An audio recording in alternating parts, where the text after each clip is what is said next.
What is up, everybody? It looks like we are live. The feed is working. So welcome to the second episode of the Raw Feeding Breakfast Bowl.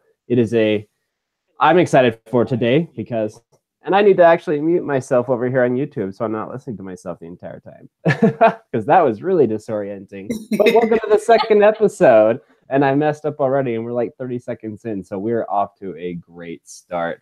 But hello, Ronnie. Hello, Kimberly. How are you guys doing today? Hey, Scott. Doing good. And you? I'm awesome. I enjoyed our chat yesterday about raw feeding stuff. So excited for that. Right. What about you, Miss Kimberly? Doing good. I'm cold. You're cold? How are you cold? It's June. I know. We had summer, and then summer went someplace for the week. So it's cold here. You're more than welcome to come share the Louisiana heat. No, thank you. I hate. You're such a gift. I hate summer because I like the fact that there's not snow on the road that I have to like worry about my wife driving on. But I absolutely hate the fact that it's so hard on the dogs and I can't have them outside for hardly an amount of time before we got to bring them back in. And and the foxtails, the mother-loving foxtails. Oh my gosh, they're so bad out here. I think I spend as much time pulling off foxtails every time when I take them back in the house as the amount of time that we spend outside because there's everywhere. Do you guys have foxtails? I mean, in our open properties, if they're not cut, maintained, but we don't get them in our yard, which I'm thankful for. Oh, yeah. They're so bad. They're everywhere. We don't have a lot of things other people. I mean, our winters are cold, but our dogs love snow. And so we just basically go in and out all day long when it's snowing. And then in summer, I mean, I was telling someone earlier today, it's like we have, even though it does rain a lot, but we have all the green stuff, but it's perfect here. We're really lucky. I love it. Well, y'all are, like I said, more than welcome to come have some of this heat.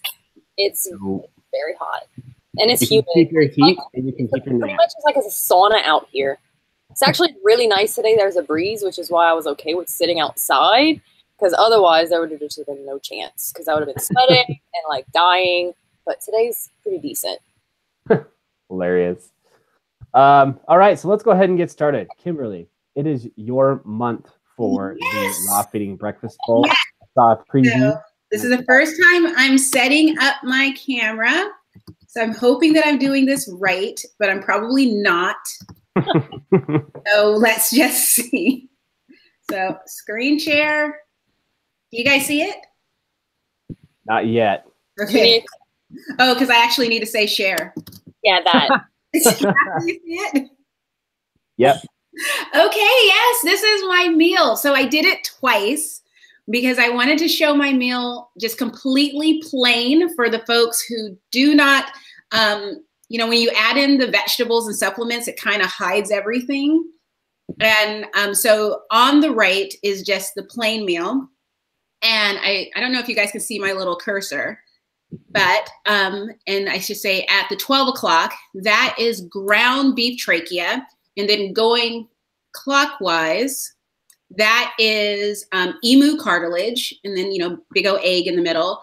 Duck neck, sardines. You can see a little heart, duck heart underneath the sardine and then next to the sardine. So that is the meal. And the reason why I did this one was because I wanted to show what I do when all of a sudden I realize I've run out of food. I just basically go and grab a bunch of different things that I have in the freezer because it's like we're never truly, truly out of food. We just are out of things that would make a quote unquote balanced meal. And so I just go through and just grab a bunch of stuff and thaw it out. And that's what the dogs will eat until I get my next order in. And then the image to the left is with the fermented vegetables, which are hidden underneath that big green patch of spirulina.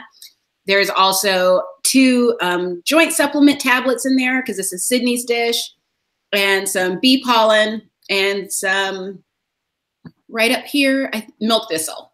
So really quite simple. There's probably a bunch of people that are even still going, oh my gosh, that's so much stuff.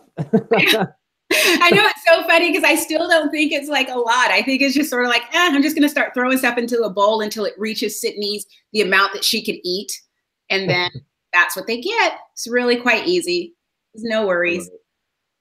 Very nice. I do something similar whenever I just forget to thaw out food because I'm not a person that preps meals ahead of time.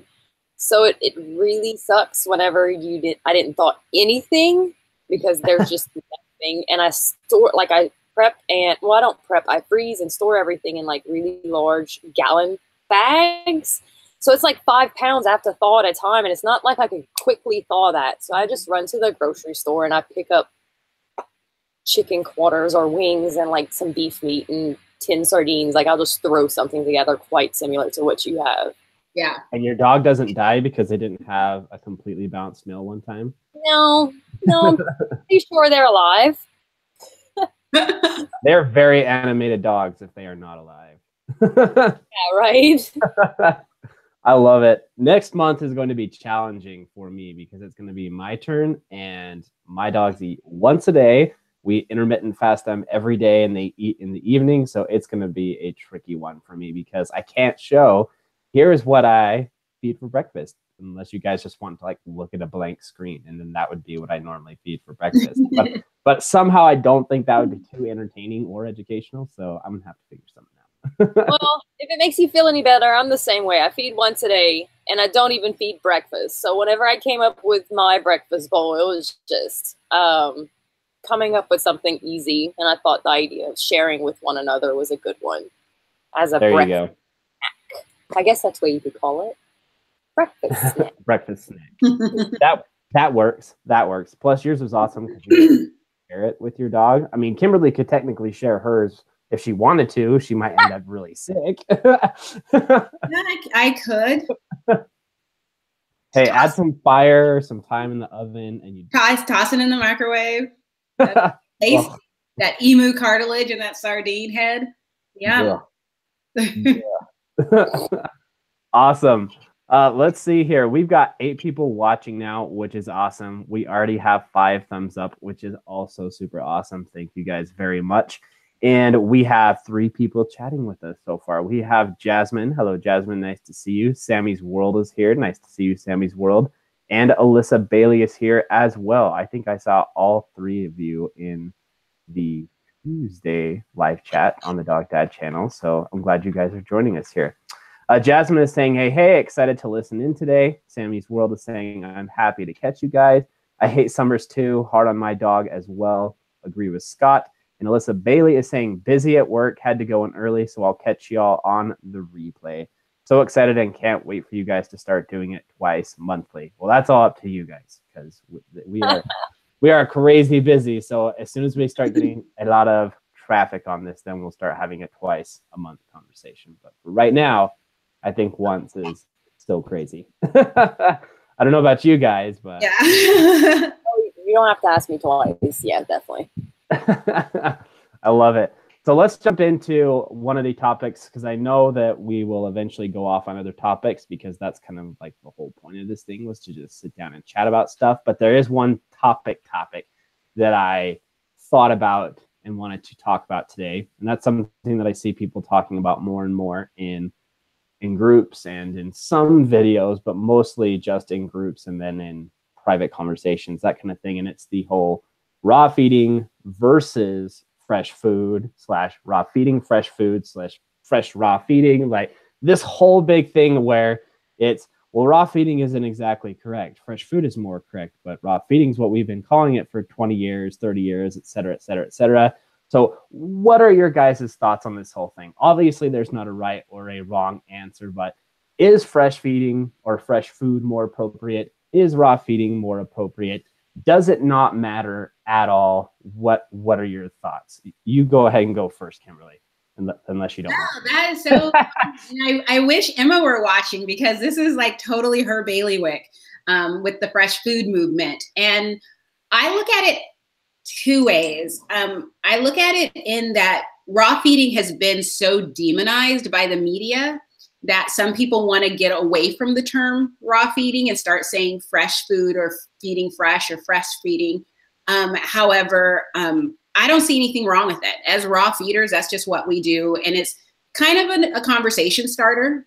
And so I don't mind it. I think when it comes to fresh food, that is a little more all-encompassing. So for the people, when we're trying to get people to move from kibble to a more natural diet, it's when you say just add some fresh food to the kibble and getting them on those steps, I feel like when we say fresh food, we're including people who are feeding like a hybrid diet and things like that. Whereas raw feeding can be, you know, unintentionally excluding people. Because, you know, a lot of times I get emails from people who are like, I know you hate kibble feeders, but, and I'm just like, why do you think that?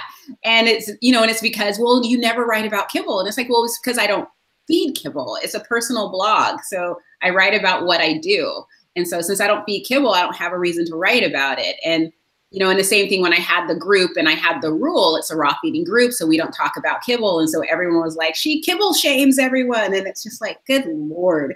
So I think as raw feeders, people do have this misconception that all of us hate anyone who doesn't feed raw, which we know isn't the case. And so in that arena, I can understand why you would want to just say, you know, I feed fresh food. But I sort of like feel like, well, when I say I feed raw, I get you mean like raw meat? But when I say I feed fresh food, what exactly does that, you know, it's like, as far as the conversation starter is, you know, I feed fresh food. I think a lot of people think that a new bag of kibble is fresh. Yeah. You know what I mean? So it's just sort of, I think ultimately, after this long jumble of words, I don't know if it matters. Love it. What do you think, Ronnie? I'm like on the same page as Kimberly. I actually interchange between both of them with my work in Perfectly Rawsome. And I'm the same way with Kimberly. You never really hear me talking about kibble on my website. It's one of those things that is like, Perfectly Rawsome is about raw feeding. It's about nothing else. That's what it is. It's not going to be anything other than that. However, I don't hate people who feed kibble.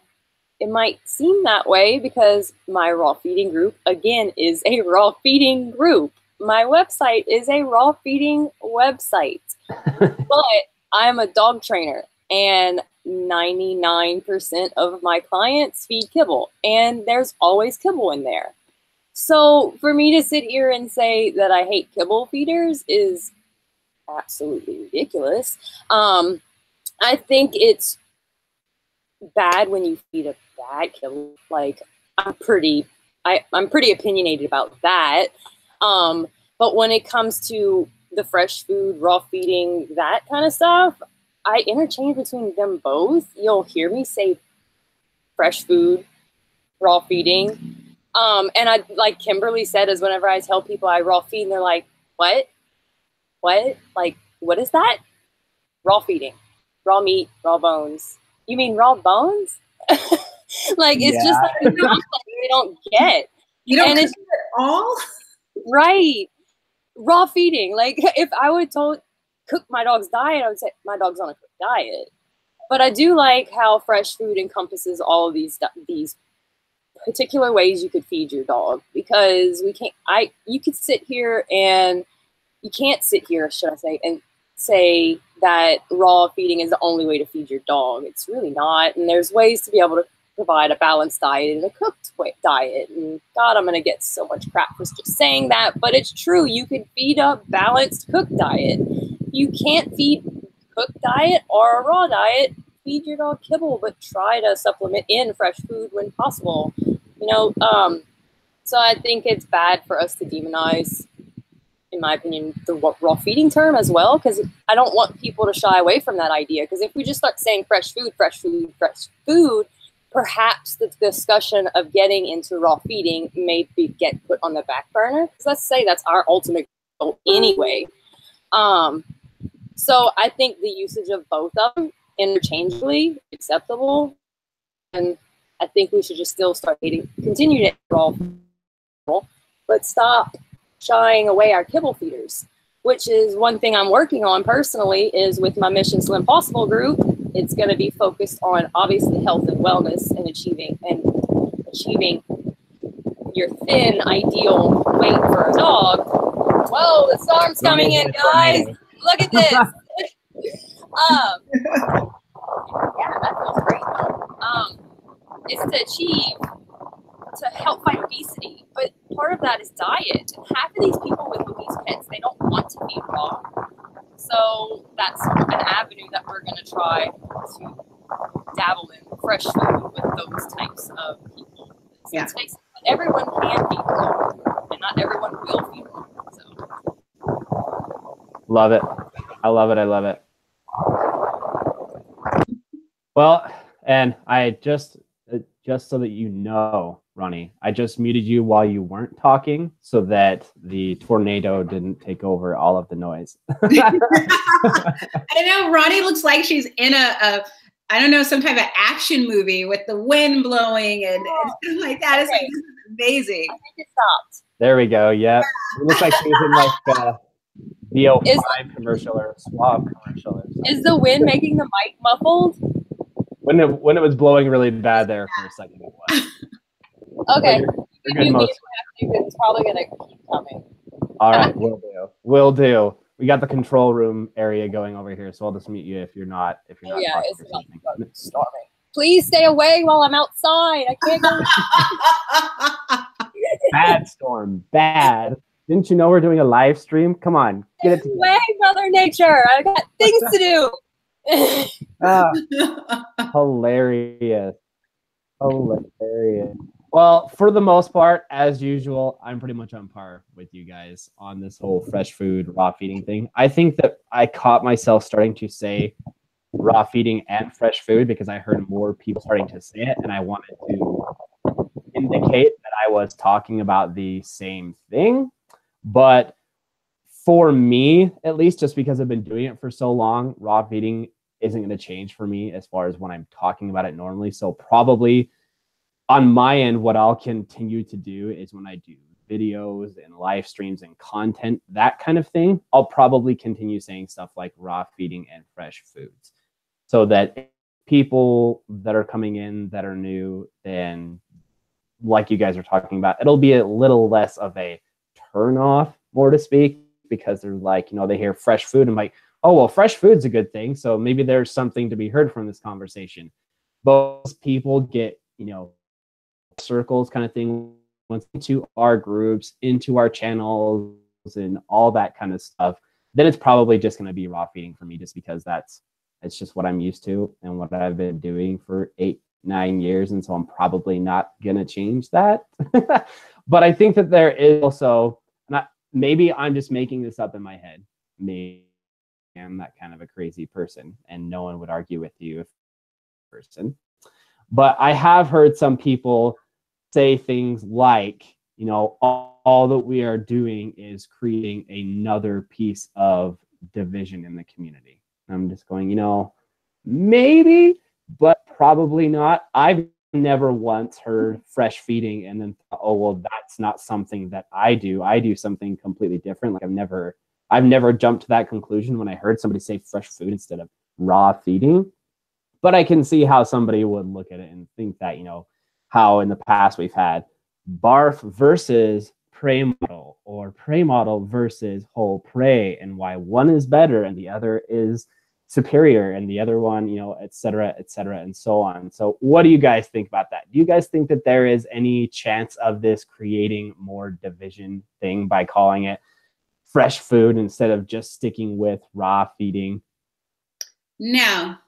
And I actually credit Ronnie for my current mindset on things.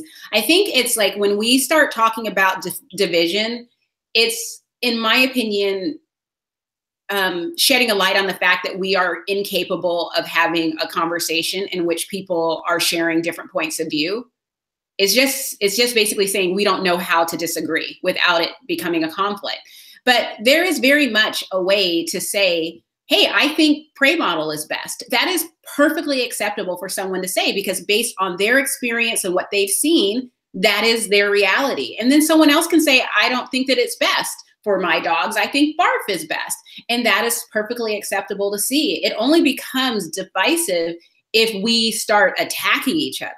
And that has nothing to do with raw feeding or prey model or barf model or fresh food or anything. That has to do with the people who are engaging in the conversation. So I've seen that thing said many times. I had people accuse me of dividing the community.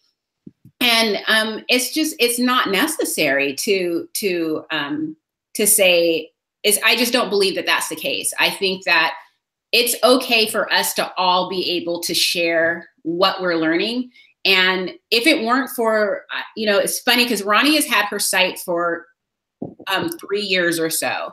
And I have learned so much from her website and just her contribution to the community and, her lovely flowing hair. She's getting my eyes. And, but I've learned so much from her, and we don't feed the same way. She feeds, I would call it a little more hardcore than I do, but I aspire to have, to be able to feed my dogs the way she does. And I love hearing about what she's doing and for us not to be able to have that conversation with each other where we're talking about how we feed our dogs and learning. If I were to say, well, Ronnie, you're creating division in the community because you don't talk the way I talk and you don't feed the way I feed. How dare you, Ronnie? Yeah, exactly. How dare you, Ronnie? Oh my God. It's not like my Instagram account shares different other ways of feeding raw either, I try to be able to encompass all possible diets. With an exception, of course, like I said, it's a raw feeding website, raw feeding account. So it's always going to be raw.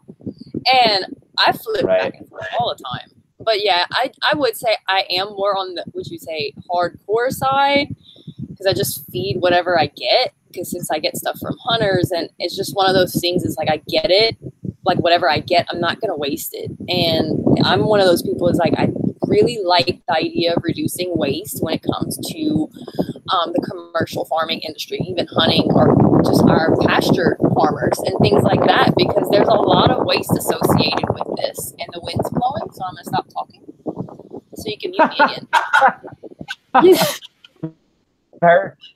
Fair enough. We will be able to continue watching your Maybelline commercial, though. But that is so very true. It's just sort of like, it's, if I got upset because someone shared something contrary to what I've learned to date, I would still be feeding pre-made raw. Or actually, I'd probably be feeding kibble because I would realize that pre-made raw, I couldn't afford it. And I would have to go back to kibble. But it's because of you and Ronnie and other people in the raw feeding community sharing what they're doing. And although I do feed, the way I feed, which, I call it Frankenbarf, and then you and I, Scott, have spoken about this many times. The most I've learned the most from people who feed contrary to how I feed. So I feed twice a day. The two of you guys feed once a day. And understanding that and understanding why is like, oh, so maybe I should start fasting. And it's just one of those things where it doesn't create division unless we allow it to create division. Of course, we're always going to come across that one person that it's just not fun to talk to that person. Then just don't talk to that person. There's no law or requirement. It's okay. You don't have to get into that conversation. You don't. It's like, I say, go out there and find the person who feeds differently than you do, and then learn why, because that's where you're going to learn the most. In fact, what Ronnie said about the waste, one of my followers and someone who's here locally to me messaged me this week about finding a way to contact farmers and finding, can we get what you would normally throw away? Would you be willing to sell that to local raw feeders? And seeing if we can somehow create a secondary co-op that goes and takes all of that waste and feeds it to animals. And it's just like, oh my God, that's such a brilliant idea, because awesome of course, 5 years ago, I would be like, no, I wanted to come in a package and that's so dirty. Whereas today, I'm okay with throwing it out in the yard and saying, go eat, because enjoy. Go be healthy. Go be dogs. Yes, this is fresh food. I love it. I love it. Yeah, it is a little bit of a weirder thing, you know, speaking on the harder core side of feeding things. That first time that you, it's just not to say this insensitively, but the first time that you feed something with a face is a little bit odd and a big hurdle for some people to get over. But then you have to kind of come back to, you know, why waste it? You know, this is probably getting close to a year ago now. I mean, everything always seems like it was yesterday, but it was probably a year ago when the goats that we had next door, all of them got pregnant. You know, that the guy in there, he was doing his job, so everybody got pregnant. And one of the females gave birth to three kids. And apparently, I didn't know this, but I found this out later, trying to figure out what happened. Apparently, it's not super common for them to have more than 2 kids at once, and they can get distracted and all these things. And that's exactly what happened in this case. And the third baby, she was so distracted by the first 2 and taking care of them that the third one came out, basically the sack around their heads, she didn't take it off because she was so distracted, and so it drowned. And basically, it didn't make it through the birthing process. And it was like, okay, this terrible thing happened. I wish it would have just lived and gone on to do its goat thing, but it didn't. So what the neighbor did is they immediately buried it. And like right afterwards, I had let the dogs outside and they told me what happened. And I was like, well, I know that it's been in the ground for the last, 30 minutes, but what would you say to me just taking it off of your hands and like giving this a purpose? And they're like, I don't care if you want to go and dig it up and you want to feed it to your dogs, and go for it. And I never ended up, at least I don't think I did.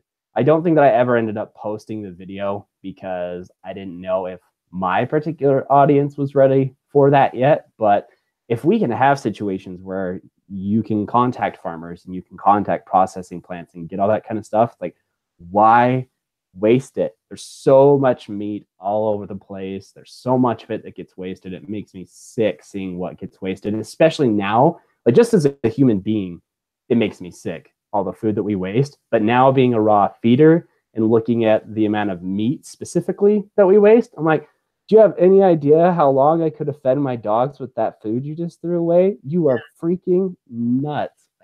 I know. I'm laughing because I'm thinking about my boyfriend, because we live in a farm area. And if I were to come home with a dead something and say, this is what we're going to feed our dog. My boyfriend, I shouldn't say, like, I'm not saying this as I'm so evolved, but, I'm getting closer. My boyfriend's still at a stage when I have a container full of duck hearts, and he just looks at it and just shakes his head and goes, all those ducks died. You make me feel like a monster. It's like I went out and just started slaughtering ducks. I'm just like, whoa, look at these hearts. Like, no, I bought it like this, and now they're gonna feed our dogs.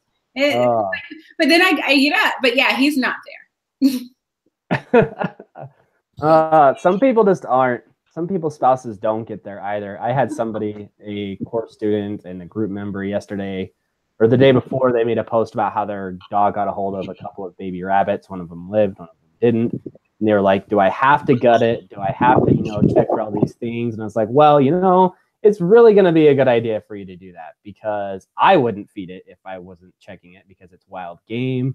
Freeze it first, then gut it, check to make sure everything's fine, all the stuff that we talk about all the time.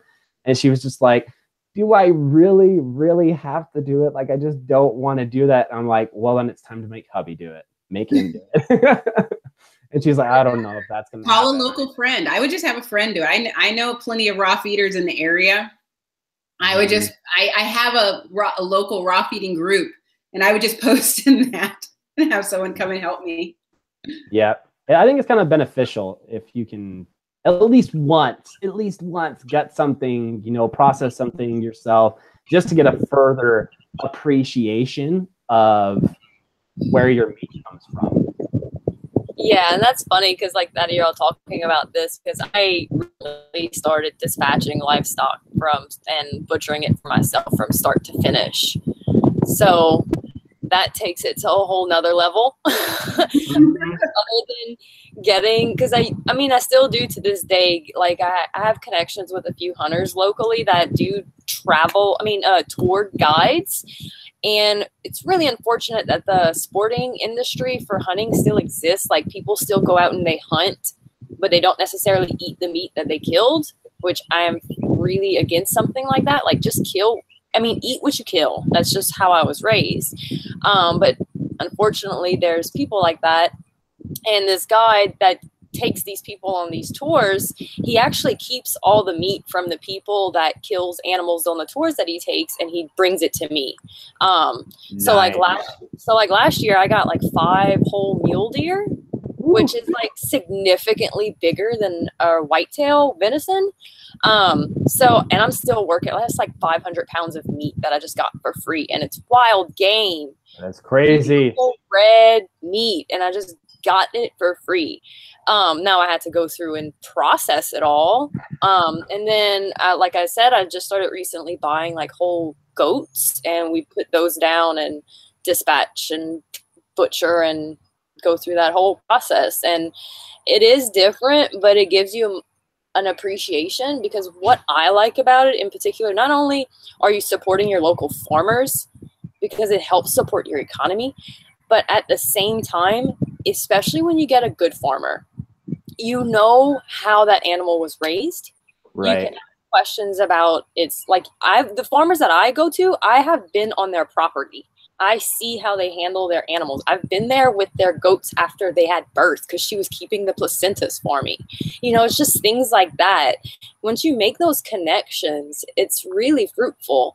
And I still support her. Like I use her for all my pasture eggs, for chicken, duck, and geese eggs. And I get seasonal fruits and things like that. And she keeps all this byproduct for me because I support her. And gives me like really stellar deals on whole animals now. So it's a different side of it. And recently, like I in my Raw Feeding University group, we don't have censorship at all. It's always just been that way. And I'm never going to post a video that's going to be like really ridiculously gruesome.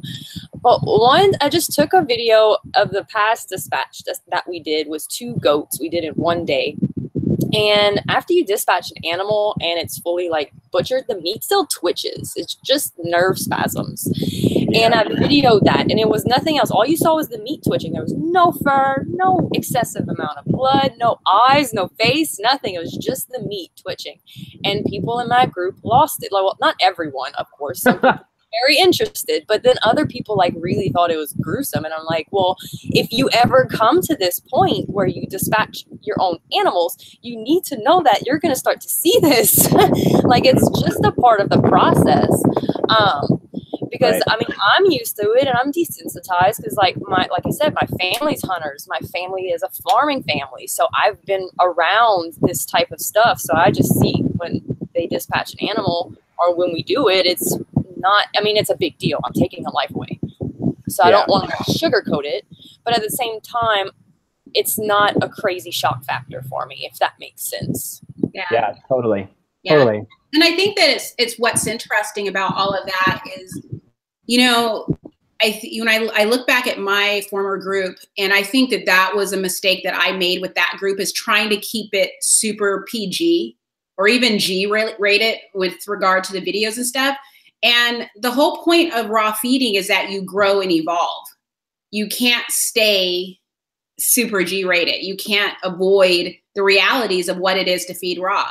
Because, I'm fortunate because I live in an area of the country where I have a lot of resources. I have a raw food co-op. Everything comes to me in a box or a bag.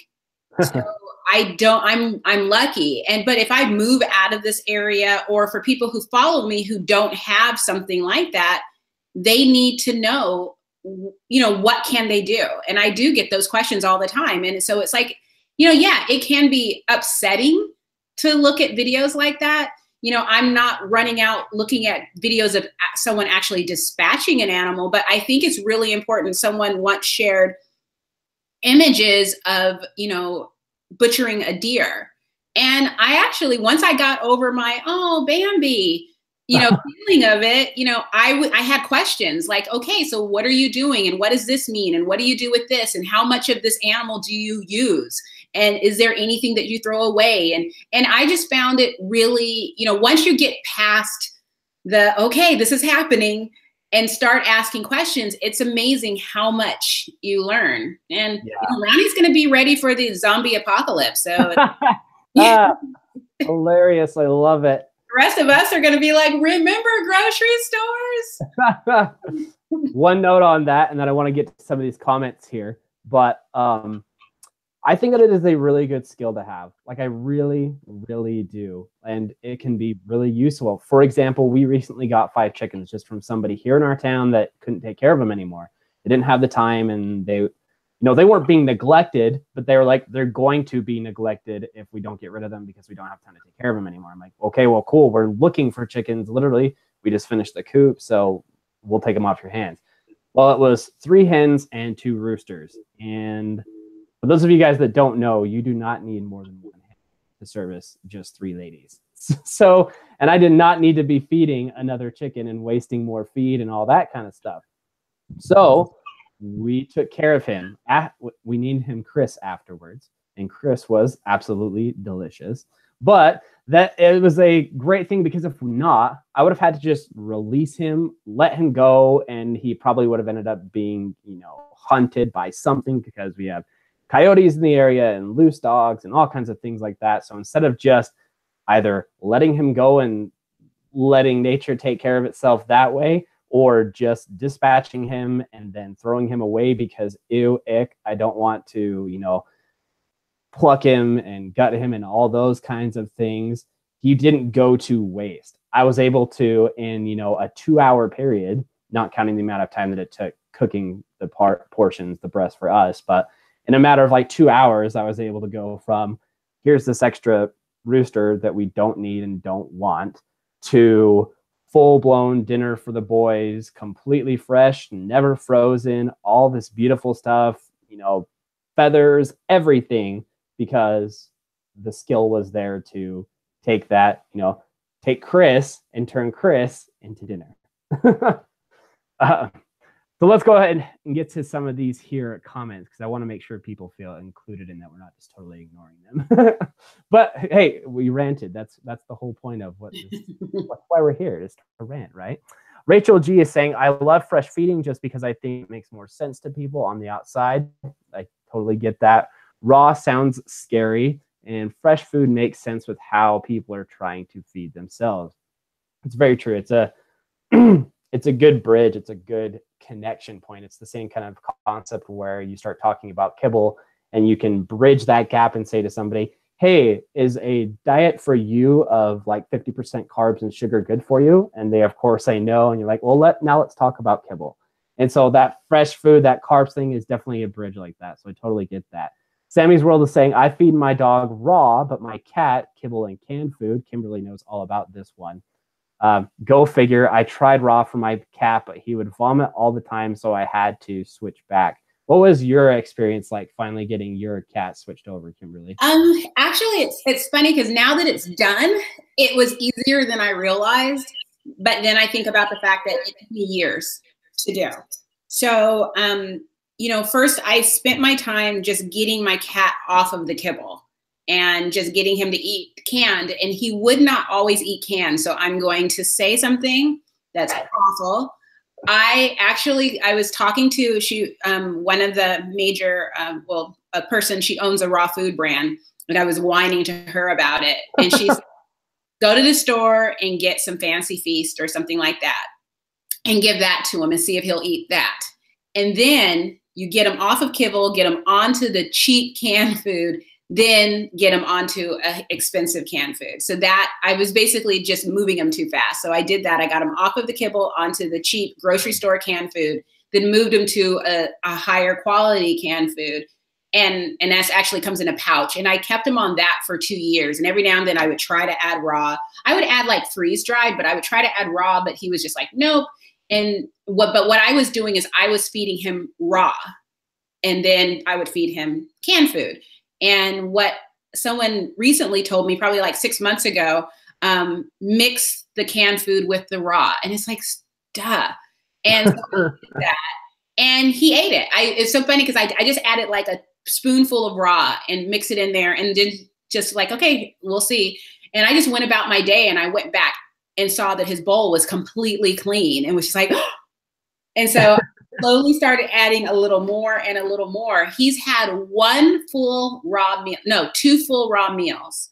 But for the most part, it's usually raw with some soft food added in. And he does great. He does really good. I love it. As far as the vomiting, he did have like the hairball type vomiting. I add a supplement that's good for digestive health, and that stopped that right away. I love it. Sometimes it's a lot easier to give advice than it is to follow advice. Like in regards to your mixing thing, sometimes I catch myself doing stuff and I'm like, I think I literally told somebody like 5 hours ago not to do this. Yes. It's so much easier to give advice. Well, because it's like you're always told, or I was always told, never to mix kibble and raw. And so I know that my boyfriend did that with Rodrigo and Sydney, and Rodrigo vomited everywhere like a frat boy. And I think I had that in my head that, no, I can't mix these two together. So I kept trying to switch him to raw by just adding, just giving him raw, and he wasn't having it. You had to break that addiction first. Yeah. Yep. I love it. Let's see here. I'm going to throw this one over to Kimberly, because I think that you have some recent experience interviewing somebody on mushrooms. Mm-hmm. Somebody's saying, I bought Dr. Mercola's mushroom complex immune and seasonal support. Do I need to remove my seeds? Flax, hemp, sunflower, pumpkin, chia, and curcumin. That's a big old comment. I'm going to say something, but I think Ronnie should weigh in on this. She's going to know more. I'm just going to say what I would do. If I were starting a new supplement that's supposed to be sort of like this all-around supplement, for me to know that it was actually working, I would take away any duplicates in the diet. Because if I'm just adding a bunch of stuff that's all doing the same thing, I'm not really going to know what's actually working for my dog, or if it's all working for my dog. So I would just like take away any duplicates, give this a shot for, several weeks to see if I notice, is this working? Is it not working? It's usually longer than several weeks. Otherwise, it's just spending money. Right. So I'm looking at the comment right now so I could read it again. Nutritionally speaking, we know flax is an ALA component. So is hemp, which can provide some amino acids, and your chia is ALA. Pumpkin seeds will provide some zinc, ALA, manganese, sunflower, vitamin E. Curcumin is for inflammation. But with curcumin, it needs to have a fat and activated with heat, so it's going to increase the bioavailability. So looking at this without knowing your dog's actual diet, I would say if you follow a PMR barf style diet, 80-10, 5-5, 70-10, 5-5, and then 10% for the vegetables, or however you do that. The seeds that I typically recommend my clients to feed are pumpkin, sunflower, and if you want to add in another one like hemp hearts, those are great.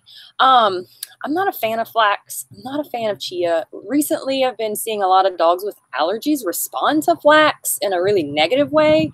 So it's not something I never recommended, but now I've been encouraging people to like shy away from it. We also know that the conversion rate from ALA to EPA and DHA is quite low in dogs. It could be about up to like 15% conversion of that ALA to EPA and DHA. So you can see that's a very low conversion rate. Now, many people will say ALA is a essential fatty acid. So I'm not going to argue against that. So because it is, but when we look at the conversion rate, why are we feeding something with a very low conversion to our needed EPA and DHA?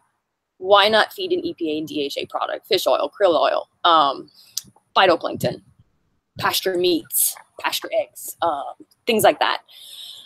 So that's what I would consider when we look at that. But in regards to the mushroom immune support. So if your dog has some allergies and things like that, I would feed it. But like Kimberly said, I'd probably drop out the seed blend, start the mushroom one, and let's see how your dog's allergy response is with the new addition of the supplement.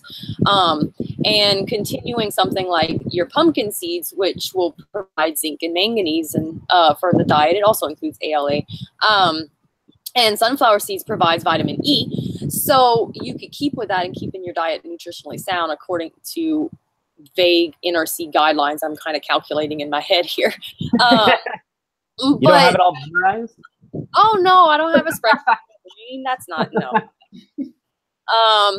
But that's just me looking at that and giving just my input when we look at the nutrition side. But if you are needing these supplements for ailments, or which I would see where the mushroom support is actually pretty good for dogs with cancer or allergies, or mushrooms are great for vitamin D. So I could see using that, but if you need it for a specific response in a medical condition, is putting your dog on it and documenting and proceeding with the diet changes if needed.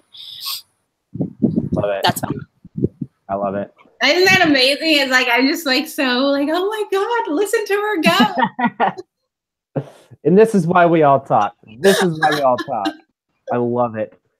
I absolutely love it. It's like, and this is why, folks, I do not offer diet consultations because I could not rattle all that off for you. I would just feed pre-made. Just feed. I just can't. I will show you what I do, but I am not going to tell you what you should do because, yeah, I can't do that. I love it. Well, and see, I'm not really. NRC's great. It tells us a guideline that we can measure, but NRC at the same time is formulated for commercial products. So we could kind of hash out like why that's negative. But we have something measurable we could go against. And where I feel like NRC is calculating your diet to the 10th of a decimal, I feel is really excessive for your average healthy dog. Now, if you have a dog with a medical condition or something, that there's something physically wrong with your dog, yes, I would really want to make sure that the diet is appropriate, not only for the medical condition, but is nutritionally sound as well. Because in those cases, your food can really make or break a condition in particular. Right. Yeah, people have asked me before in live streams and comments if I go through the NRC guidelines every time that I meal prep and do all that stuff, and I absolutely do not. I absolutely do not. And I'll tell you, I have never once opened up an NRC spreadsheet or a book or anything while I made a meal. I've never done it. I think that it is great. I think that, like Ronnie was saying, it's something that we can measure against and we can use as an amazing resource. But if we make it something that becomes the best way to say this, the requirement, like if we start attacking each other because we're not following this NRC thing, then we lose.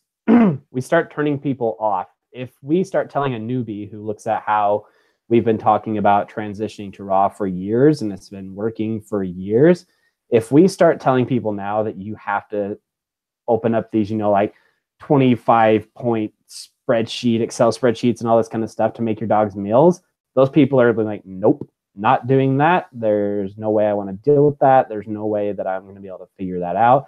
They immediately become turned off and they're just like, never mind, I'll stick with Origin or Purina or whatever it is that they happen to be feeding at the time. So I think that it's a great thing, but I think that by trying to make people feel like they have to follow the NRC guidelines with every meal that they feed all the time and go to that 10th of a decibel point, like Ronnie was talking about, it's a turnoff. It makes us lose as a community as we try to get people onto fresh food. And again, to say it again, because I think that that's really what it boils down to, we lose because it's that many less animals that we get off of processed foods and onto fresh foods. See what I did there? I didn't say raw feeding. I said fresh foods.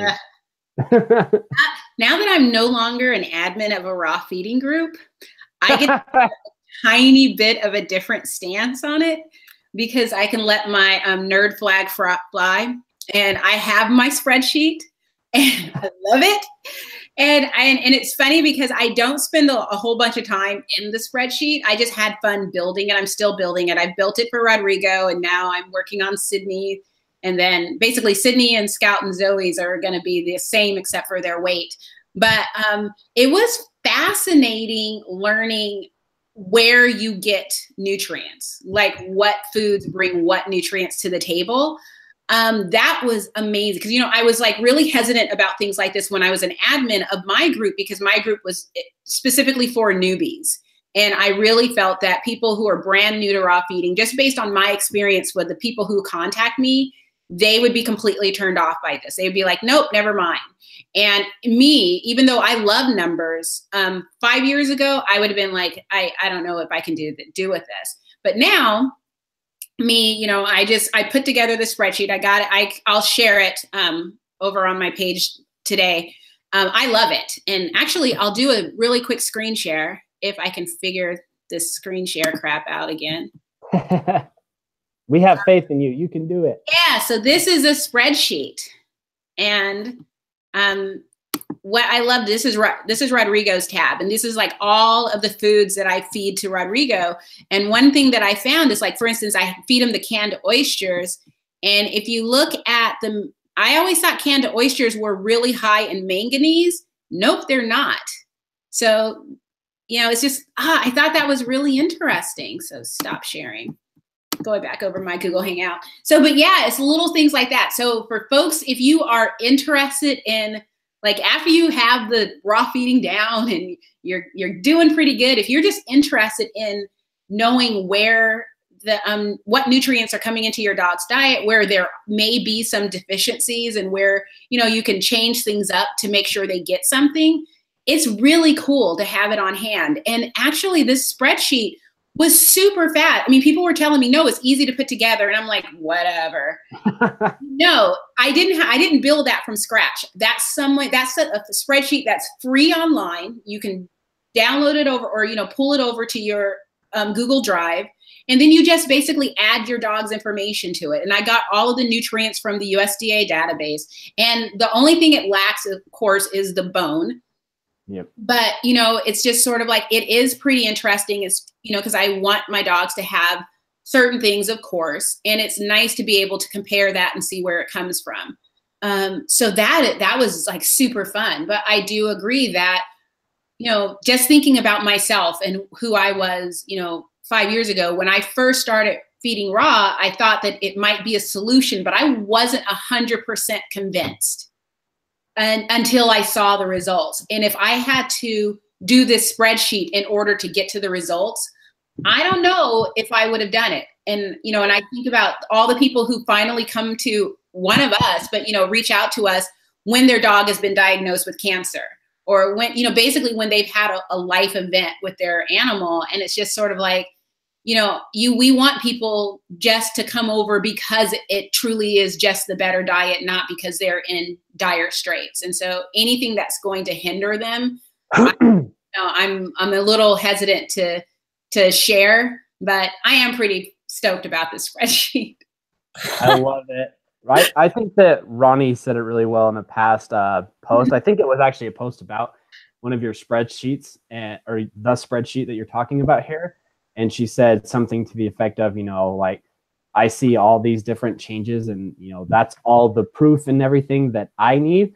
And I couldn't agree more because I had a recent course student who was literally, I'm not being over exaggerative here at all, who was literally sleeping on the kitchen floor with her dog on a daily basis because he had diarrhea and was vomiting blood on almost a daily basis. And the vet was basically like, sorry, there's not really anything that I can do for you. And the only thing that worked temporarily was getting him on home cooked food, and then everything would start to get a little bit better, and they'd put him back on the kibble and everything would start again.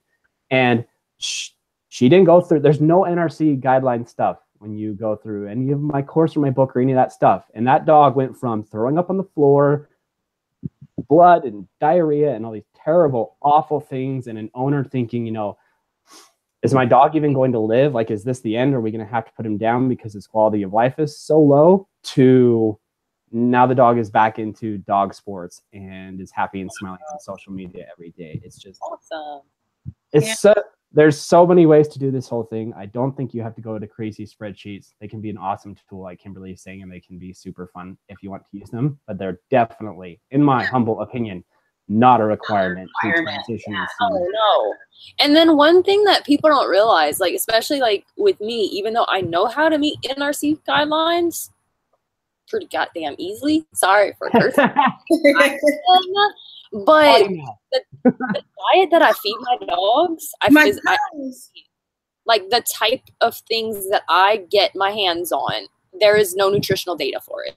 Like, so technically the diet I feed my dogs, I can't give you the numbers for. So what I have to do is go off of what I know and be able to just be smart about it. Like I'm still following guidelines, and both PMR barf type guidelines and NRC with the items that I feed my dogs, because I can't go in the USDA database and say, what is the nutritional value of a mule deer? Because it's not gonna happen. And I looked for emu and it wasn't there. It's like, darn it, USDA. The amount of stuff that isn't on the USDA database, because I was going through and I've almost just given up and been pushed to the point of having a conversation with Ronnie, being like, Ronnie, I'm just going to send people to your calculators and your percentage charts and stuff, because I've gone through, I've literally spent hours looking at the USDA database and even downloading like scientific journals, looking at the bone content of avian birds and all this crazy crap. And the amount of stuff that's not on the internet to find is astounding. Like something as simple as, I can't even think of a good example. One from yesterday, rabbit feet. Like I couldn't find rabbit feet anywhere yesterday, and that's super common. It's like you can't find everything. It's just not out there. Like it's just not. You can't find everything. Mule deer, you can't find that. It's just there's way too much stuff to find and have to like rely on it. I get a rocks and I could get mallards, wood ducks, all different like individual little species. And while their nutritional data could be very similar, they could be vastly different in certain levels depending on their individual diet. Right. And we all know fowl, wild versus commercial. Right. And while like fowl, we know that they have a specific type of diet, like they eat grains and small amphibians and stuff, but there's specific ducks that actually eat more fish than more grains. So you see what I mean? Like, it's really hard to say I know exactly what I'm feeding. Even the data that's in nutrition, the USDA, is not 100% exact either. Because when you look at human consumption meat, it is drained of blood. It's not from slaughter on the plate. Like, that's been drained of a lot of blood. It's missing a lot of iron. The B vitamins probably really low. Comparison. Ronnie's dying on us. If you're USDA database, you still are not 100% exactly sure of what you're feeding. Yep. Yeah. So true. It's like the whole thing to give you an idea.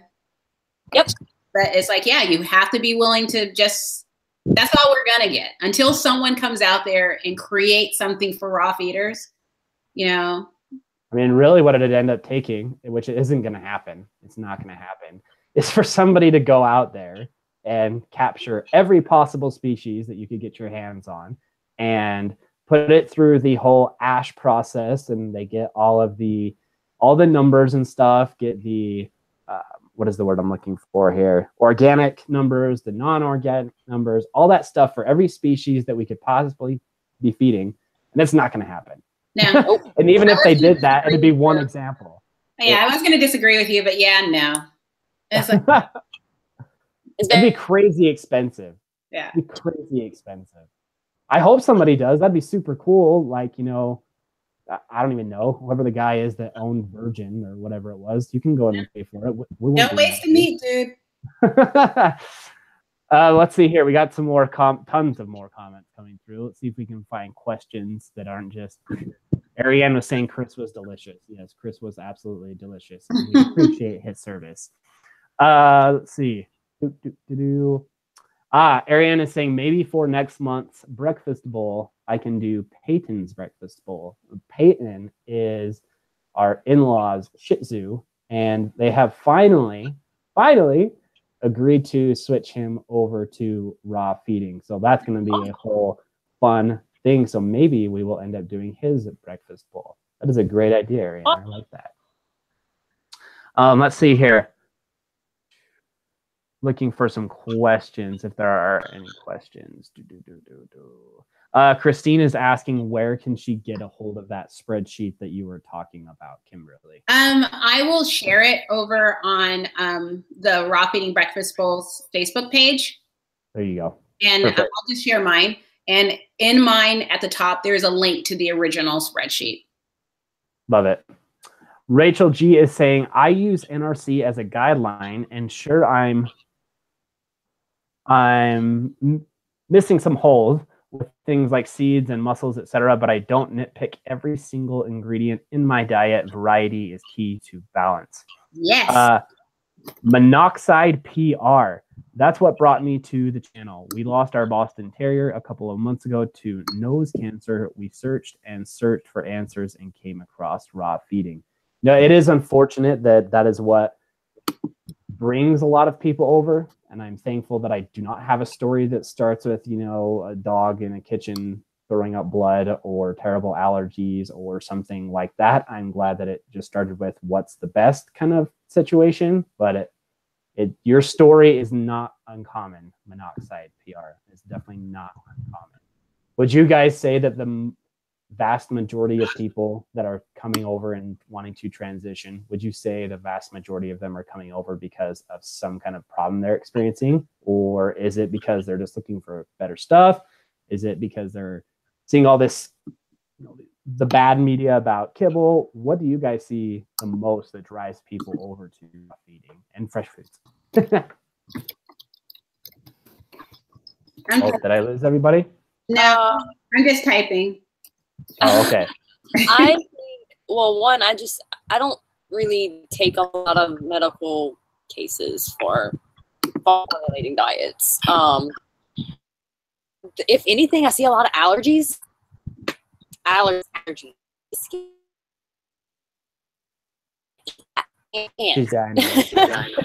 A lot of that for sure. And I know cancer is on the rise. I see it all the time in our group. And that's another one I don't take for custom meal plans because I feel really bad taking money for a keto type diet because it's typically just one recipe. You feed every single meal all the time to get to ketosis. So it's not like I could give you a full variety of different types of meals because it's about macros. So just there's a raw feeding keto group, and it follows the Keto Pets guidelines. That's typically where I recommend people to go there because they'll help get that diet right, well, figured out for those people. But allergies, a lot of that. Yeah.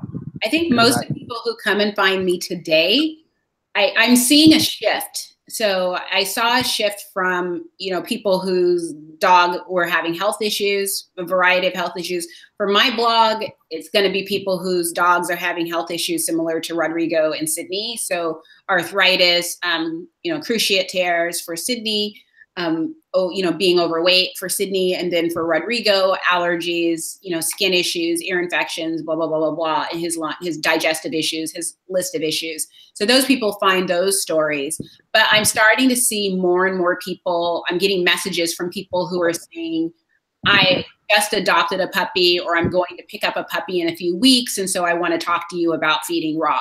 So I'm starting to see that people are sharing our names and sharing our websites, and you know, I have a local rescue group where I'm part of the welcome package for new pet parents.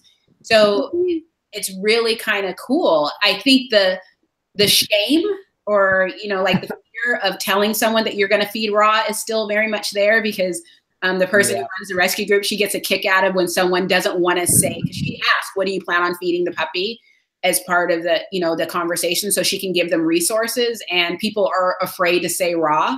And when when she finally pulls it out of them, she's like, oh, okay, so this is who you need to call. And so here's her information and she can help you. And if you have questions, but I'm seeing a shift, a definite shift. So I'm excited about that. That's awesome. I think that it's probably for me, it's probably a mix of 60%, and these are obviously just total off the wall numbers. There's not data for this anywhere, and I did not poll people for this, but just as an observation, something like 60%, a little bit more than half of the people that I see that send me private messages, that sign up for Raw Feeding 101, that join the group or whatever it is, a little more than half of them are looking at raw feeding because of some kind of problem, whether it's allergies, whether it's, whatever negative thing is going on. Then there's probably a split between the remaining 40% of people that are being woken up to the fact that maybe kibble isn't the best thing to do. And then the other half of that being, which I love, I think this is probably my favorite, just because I love the idea of starting fresh, I guess you could say, is people that are wanting to learn about raw feeding, that are getting a new dog. They're going to get a puppy in X amount of months, and they want to start doing their research now so that they don't end up having a bunch of problems that they end up having to resolve later, which is, again, I think that's my favorite one. And I love the idea of people wanting and being more willing these days to actually go through a little bit of, the education process. The idea of people just getting onto a Facebook group and starting raw feeding the next day within 48 hours of hearing it, it's obviously totally doable. You can do that, but it does scare me a little bit because people aren't taking the time to learn the basic stuff. You don't need to do the NRC spreadsheets and everything to start, but I want you to do something. Like go and get Kimberly's book. It's a super good one. Do something. Educate yourself. Go to perfectlyrawesome.com. Here's another book. We're just pulling out each other's stuff. I love it. Yeah. Where's your book, Ronnie? Where's your book, Ronnie? No, well, I have Ronnie's cards, but they're upstairs. So let's pretend like I went upstairs and grabbed them. It's like, and then there's Ronnie's cards. Yeah. Which I love. Which is why they're upstairs in my office. Ronnie's talking, but I think she forgot that she. You muted her. I didn't mute her. Oh. Because what I was saying, I was like, "Yep, this is me pulling invisible books out here. Here we go." I didn't realize I was dancing and not even talking. I know I know that's what it was. It just looked like you were really excited. It was another Maybelline commercial or something. Yeah, the wind's blowing. My hair is gorgeous. Ronnie, you do you, Ronnie. Yeah, I'll do that. Well, we are a little bit over our hour now, so we should probably go ahead and wrap up before it gets to be so long that no one wants to watch this video, because I would totally get that. I love watching podcast stuff, but an hour is probably my max too. So really quickly, let's go around the table. And Kimberly, where can people find you and Kimberly's stuff? You can find me at keepthetailwagging.com. I'm on Facebook at Facebook.com/keepthetailwagging. And you can follow me on Facebook, Kimberly Morris Gauthier, and you can find me over on Instagram. But I honestly cannot remember off the top of my head what my Instagram. Oh, it's like KimberlyGauthier.kttw, I think. But I'm there. Love it. Ronnie, where is Ronnie's stuff? You can find me at perfectlyrawesome.com, Raw Feeding University Facebook group. I also have my Facebook page for Perfectly Rawesome and Instagram account. And recently have a new group called Mission Slim Possible. You can find me there as well. Love it. Love it. Love it. And the new logo that you made for Slim Possible was killer. Well, correction. I didn't make that logo. Oh, well, not gonna take whoever credit made it for it. Awesome. I've paid someone to do it because I don't have time. I totally get that. And you can find Scott's stuff at dogdadofficial.com. If you want to look straight at all of the Raw Feeding 101 stuff, you can just go to rawfeeding101.com. But dog.official.com has everything. You can get to the course. You can get to the book. You can get to YouTube, social media, the Facebook group, the Facebook page, everything you can get to from dog.official.com. And on that note, ladies, thank you very much for sitting down with me again on another episode of the Raw Feeding Breakfast Bowl. And we will have to chat and confirm about our next date for the Raw Feeding Breakfast Bowl. But for you guys watching now, assume, unless something goes crazy, that it will be the second Saturday in July, which I have no idea what that is, but it should be then. Any final words, ladies, for all the raw feeding peeps out there? Go forth and feed raw. Yes, I love it. Keep up the good work. If you're feeding good raw, what am I doing? I don't know. I gotta go home. Oh my God, I wish I would have done a screen capture of that. Oh, this is on video. Yes. That was fantastic. Oh my God, thank you so much for that. That was fantastic. I just looked up and saw this big thumb in the screen, and it's like, what is happening? I just got really awkward, so I'm just gonna a perfect end to a perfect podcast. Everybody, you have a great Saturday. Enjoy your raw feeding. Make sure to educate yourselves and check out the ladies' awesome, amazing stuffs and my stuff while you're at it. Take care.